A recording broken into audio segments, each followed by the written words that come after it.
अवधूत चिंतन श्री गुरुदेव दत्त श्री स्वामी समर्थ. नमस्कार स्वामी भक्तांनो. आपल्या घरात अन्नपूर्णा देवीची मूर्ती किंवा चित्र असतं. अनेक जण दररोज भक्तिभावाने तिची पूजा करतात. देवीला नैवेद्य अर्पण करतात, हळद कुंकू वाहतात आणि तिच्या चरणी मनोभावे प्रार्थना करतात. पण एक प्रश्न अनेकांच्या मनात आजही अनुत्तरित राहतो. अन्नपूर्णा देवीची मूर्ती धान्यामध्ये का ठेवली जाते? तिच्या चरणी अर्पण केलेल्या तांदळाचं नेमकं महत्व काय आहे? पूजा कशी करावी? मूर्ती कुठे ठेवावी आणि कोणत्या नियमांचं पालन करावं? आणि सर्वात महत्वाचं म्हणजे श्री स्वामी समर्थांचा आणि अन्नपूर्णा मातेचा संबंध नेमका काय आहे? आज आपण या सर्व प्रश्नांची उत्तरं शांतपणे आणि सविस्तरपणे जाणून घेणार आहोत. कारण अन्नपूर्णा मातेची उपासना ही केवळ धनधान्याची प्रार्थना नाही, तर अन्नाचा आदर, कृतज्ञता आणि सेवाभाव शिकवणारी एक महान परंपरा आहे. मित्रांनो, श्री स्वामी समर्थ महाराजांच्या असंख्य लीलांबद्दल आपण ऐकलं आहे. आपल्या भक्तांच्या संकटात धावून जाणारे, त्यांच्या हाकेला प्रतिसाद देणारे आणि कोणत्याही रूपात त्यांच्या मदतीला उभे राहणारे स्वामी समर्थ हे भक्तवत्सल म्हणून ओळखले जातात. त्यांच्या जीवनातील अशीच एक दिव्य लीला सांगितली जाते, जिथे स्वामी समर्थांनी आपल्या भक्तांची भूक शांत करण्यासाठी साक्षात अन्नपूर्णा मातेची कृपा प्रकट केली. ही घटना भक्तांच्या श्रद्धेत आजही जिवंत आहे. एके दिवशी श्री स्वामी समर्थ महाराज आपल्या अनेक सेवेकऱ्यांसह प्रवास करत होते. प्रवासाचा मार्ग जंगलातून जात होता. दिवसभर चालल्यामुळे सर्वजण अत्यंत थकले होते. शरीरातील शक्ती कमी होत चालली होती आणि भुकेची जाणीव प्रत्येकाच्या चेहऱ्यावर स्पष्ट दिसत होती. थोडं अंतर पार केल्यानंतर स्वामी महाराज एका शेताजवळ थांबले. तेथील एका आम्रवृक्षाखाली त्यांनी विश्रांती घेतली. शेतातील काही लोकांनी स्वामींना पाहिलं. त्यांनी अत्यंत आदराने फलाहार आणि पाणी अर्पण केलं. स्वामींनी ते स्वीकारलं. पण त्यांच्या सोबत असलेल्या असंख्य सेवेकऱ्यांचं काय? त्यांच्या पोटाची भूक कशी भागणार? हा प्रश्न सर्वांच्या मनात होता. स्वामी समर्थांनी शांत नजरेने सर्वांकडे पाहिलं आणि आपल्या परम विश्वासू सेवेकरी श्रीपाद भट्टांना त्या आम्रवृक्षाच्या दिशेने जाण्यास सांगितलं. श्रीपाद भट्टांना स्वामींच्या प्रत्येक शब्दावर अढळ विश्वास होता. त्यांनी कोणताही प्रश्न न विचारता काही सेवेकऱ्यांना सोबत घेतलं आणि त्या दिशेने प्रस्थान केलं.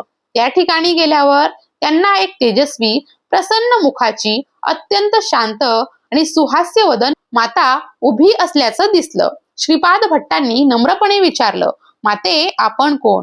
त्या मातेने शांत स्वरामध्ये उत्तर दिलं, आज काही मंडळी भोजनासाठी येणार होती, परंतु अजून ती आलेली नाहीत. सूर्यास्त जवळ आला आहे, त्यामुळे हे तयार अन्न तुम्ही घेऊन जा. असं म्हणत त्या मातेने तयार केलेलं सर्व भोजन श्रीपाद भट्टांच्या स्वाधीन केलं. श्रीपाद भट्टांनी त्या मातेला सोबत येण्याची विनंती केली, परंतु त्या म्हणाल्या, तुम्ही पुढे चला, मी नंतर येते.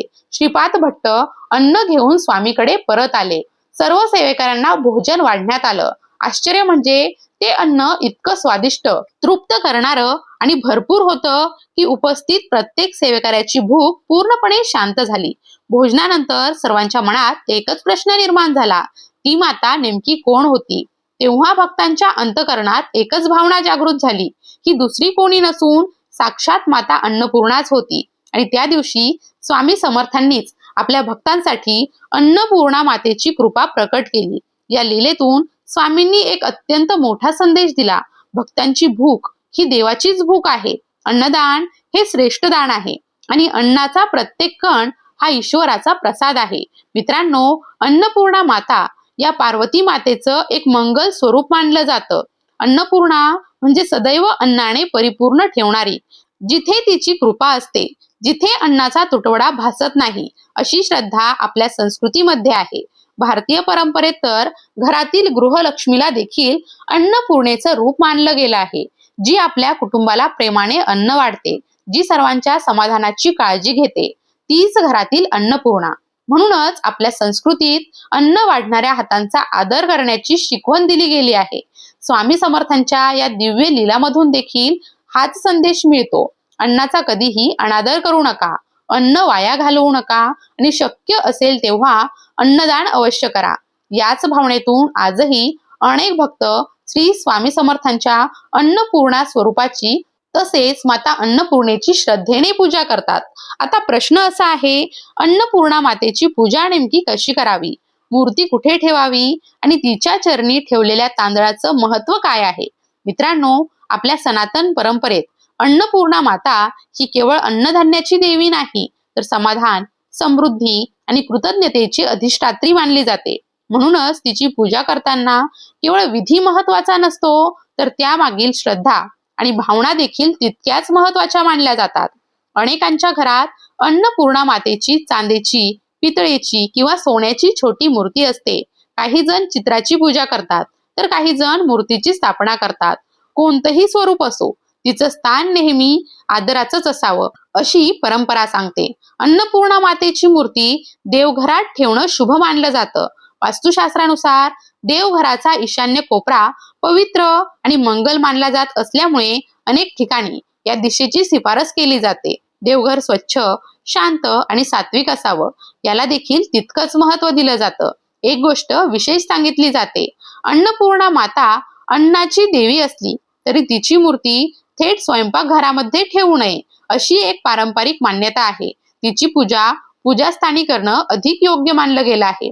मात्र जागे अभावी प्रत्येक घरातील परिस्थिती वेगळी असू शकते. अशा वेळी श्रद्धा, स्वच्छता आणि नियमित पूजा यांनाच अधिक महत्व दिलं जातं. आपण त्या गोष्टीकडे वळूया जी अनेकांच्या मनात कुतूहल निर्माण करते. अन्नपूर्णा मातेची मूर्ती तांदळात किंवा गव्हामध्ये का ठेवली जाते? यामागे एक सुंदर प्रतिकात्मक भावना सांगितली जाते. अन्नपूर्णा माता म्हणजे अन्नधान्याची अधिष्ठात्री देवी, म्हणून तिच्या चरणी धान्य अर्पण करणं म्हणजे आपल्या घरात कधीही अन्नाची कमतरता भासू नये, अशी विनम्र प्रार्थना होय. म्हणूनच एका स्वच्छ ताटलीत किंवा वाटीमध्ये नवीन तांदूळ किंवा गहू भरून त्यावर अन्नपूर्णा मातेची मूर्ती स्थापित करण्याची पद्धत अनेक घरांमध्ये दिसून येते. काही ठिकाणी हे तांदूळ हळदीने पिवळे करून ठेवले जातात.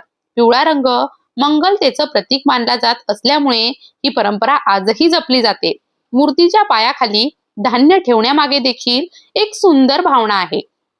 ज्या देवीच्या कृपेने अन्नधान्याची प्राप्ती होते, तिच्या चरणी अन्नाचंच अर्पण करणं ही कृतज्ञतेची अभिव्यक्ती मानली जाते. पूजा करताना देवीला हळद, कुंकू, फुलं अर्पण करावीत. सकाळी किंवा सायंकाळी तुपाचा दिवा लावावा. शक्य असल्यास अन्नपूर्णा स्तोत्राचं पठण करावं किंवा ओम अन्नपूर्णाय नमः या मंत्राचा भक्तिभावाने जप करावा. यासोबतच एक अत्यंत महत्वाची शिकवण आपल्या परंपरेने दिली आहे. घरातील स्त्रियांचा आदर करा, कारण भारतीय संस्कृतीत गृहलक्ष्मीला साक्षात अन्नपूर्णेचं रूप मानलं गेलं आहे. ज्या हातांनी घरातील प्रत्येकाला प्रेमाने अन्न वाढलं जातं, त्या हातांचा सन्मान करणं ही देखील अन्नपूर्णा मातेची सेवा आहे. आता आणखी एक महत्वाचा प्रश्न, देवीच्या चरणी ठेवलेले तांदूळ किती दिवस ठेवावेत? याबाबत वेगवेगळ्या परंपरा आढळतात. काही घरांमध्ये ते दररोज बदलले जातात. काही ठिकाणी आठवड्यातून एकदा किंवा दोनदा बदलण्याची पद्धत आहे. तर काही जण पौर्णिमेच्या दिवशी नवीन तांदूळ ठेवतात. परंतु सर्वच परंपरांमध्ये एक गोष्ट समान सांगितली जाते, तांदूळ नेहमी स्वच्छ असावेत. त्यामध्ये ओलावा, धूळ, कीटक किंवा दुर्गंध येऊ नये.